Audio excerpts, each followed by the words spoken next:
जय माता दी। मेरा और मेरे इस म्यूजिकल ग्रुप में आप सभी का बहुत बहुत स्वागत है। जितने लोग हमारे चैनल से जुड़े हैं सभी को तहे दिल से धन्यवाद है। सबके लिए मंगल कामना करती हूँ, सब लोग स्वस्थ और मस्त रहें। तो एक मैं बहुत ही प्यारा सुहर गीत लाई हूँ, जैसा होगा आप लोग कमेंट में ज़रूर बताइएगा। 12 दिन की बरहिया बरहियो न बीतल हो, 12 दिन की बरहिया बरहियो न बीतल हो। सखिया खिड़की के रहे पियव झाँकत देखत मोहिया ला गई हो। सखिया खिड़की के रहे पियव झाँकत देखत मोहिया ला गई हो। तू ही मोरी सासू से सासू, तू ही नी ठकुराइन हो।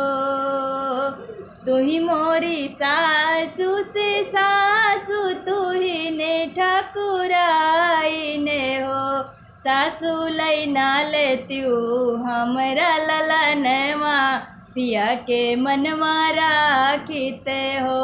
सासू लैना लेत्यू हमरा ललनवा, पिया के मनवा राखित हो। 12 दिन के बरहिया बरहियो न बीतल हो। सखिया खिड़की के रहे पियव झाँकत देखत मोहिया ला गई हो। तू ही मोरी जेठनी से जेठनी, तू ही नी ठाकुराइनी हो।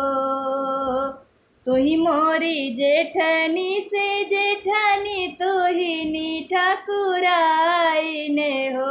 जेठनी लैना लेत्यू हमरा ललनवा, पिया के मनवा राखित हो।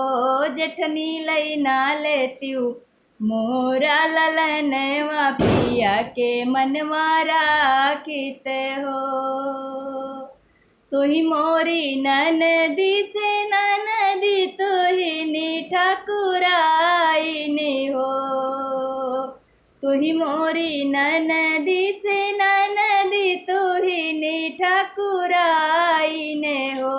ननदी लैना लेत्यू अपना भतीजवा, पिया के मनवा राखित हो।